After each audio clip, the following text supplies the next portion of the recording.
এক টোটো চালককে পুলিশ প্রচণ্ড মারধর করার অভিযোগ উঠল পুলিশের বিরুদ্ধে। আর এর প্রতিবাদেই পথ অবরোধ করে জোরদার বিক্ষোভ দেখালেন আক্রান্ত টোটো চালকের পরিবারবর্গ সহ অন্যান্য টোটো চালকেরা। সকলেই সোচ্চার হলেন মারধরের অভিযুক্ত পুলিশ অফিসারের শাস্তির দাবিতে। বুধবার সাত সকালেই ঘটনাকে কেন্দ্র করে ব্যাপক উত্তেজনা তৈরি হলো মালদার রতুয়া থানার শামসি বাইপাস এলাকায়। জানা গিয়েছে আক্রান্ত টোটো চালকের নাম ইউনুস আলী, তার বাড়ি শামসি গ্রাম পঞ্চায়েতের মহেশপুর গ্রামে। অবরোধকারীদের বক্তব্য, বৃহস্পতিবার ভোর 4টে নাগাদ ইউনুস টোটো নিয়ে বাড়ির বাইরে বের হন। এক যাত্রীকে শামসি স্টেশনে রেখে তিনি শামসি 420 মোড়ে রাস্তার ধারে টোটো রেখে চায়ের দোকানে চা খাচ্ছিলেন। ওই সময় পুলিশের একটি গাড়ি ঘটনাস্থলে পৌঁছয় এবং গাড়ি থেকে এএসআই দিলীপ চৌধুরী নেমে টোটোটিকে এরপর জিজ্ঞাসাবাদ করেন সেই চালককে। টোটো চালক তার টোটো বলতেই তাকে প্রচণ্ড মারধর করেন বলে অভিযোগ। মারধরের জেরে ওই টোটো চালক অসুস্থ হয়ে পড়েন। তাকে স্থানীয়রা উদ্ধার করে প্রথমে শামসি গ্রামীণ হাসপাতালে নিয়ে যান, পরবর্তীতে সেখান থেকে তাকে মালদায় নিয়ে যাওয়া হয়। এই ঘটনার প্রতিবাদে আক্রান্ত টোটো চালকের পরিবারবর্গ সহ অন্যান্য টোটো চালকেরা মিলে শামসি চাঁচল বাইপাস অবরোধ করে তুমুল বিক্ষোভ দেখাতে শুরু করেন।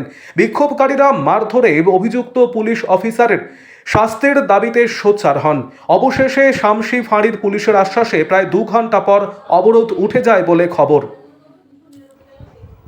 আরও আপডেট থাকতে আমাদের ভিডিও শেয়ার ও ফেসবুক পেজটিকে লাইক করে ফলো করে দিন।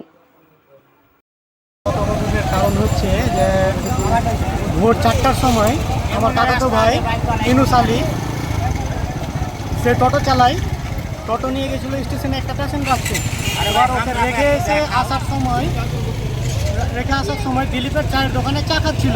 টোটোটা সাইডেই রেখেছিল রাস্তার। এবার অফিস মোড়ে দিলীপ বাবু ডিউটি করে আসছিলেন পেট্রোলিং করার পরে ওকে লাইট মেরে দেখে চা খাচ্ছিল, বলছে এখানে কার টোটো, বললো আমার টোটো। এবার শুনেই ওকে মারতে শুরু করেছে। এখন কী জন্য মারলো, কেন মারলো সেটা দিলীপ স্যারই বলতে পারবে। আর এমনভাবে মেরেছে যে তাকে শামসি হসপিটালে অন্য পাবলিক ভর্তি করেছে। তারা মেরে টেরে চলে গেছিলো, অন্য পাবলিক রাস্তা থেকে তুলে এনে ভর্তি করেছে হসপিটালে। এবার হসপিটালে চিকিৎসাধীন করার পরে ডাক্তাররা রেফার করেছে তাকে মালদা পাঠানো হয়েছে।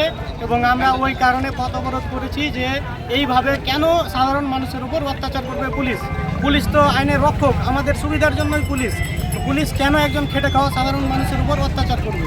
এর আগেও নাকি শুনেছি যে এর আগেও 4-5টা টোটোওয়ালার সঙ্গে লাঠি চার্জ করেছে পুলিশ, তো কেন করবে? এর বিচার আমরা চাই। আপনার নাম? আমার নাম আক্তারুল হক, বাড়ি মহেশপুর।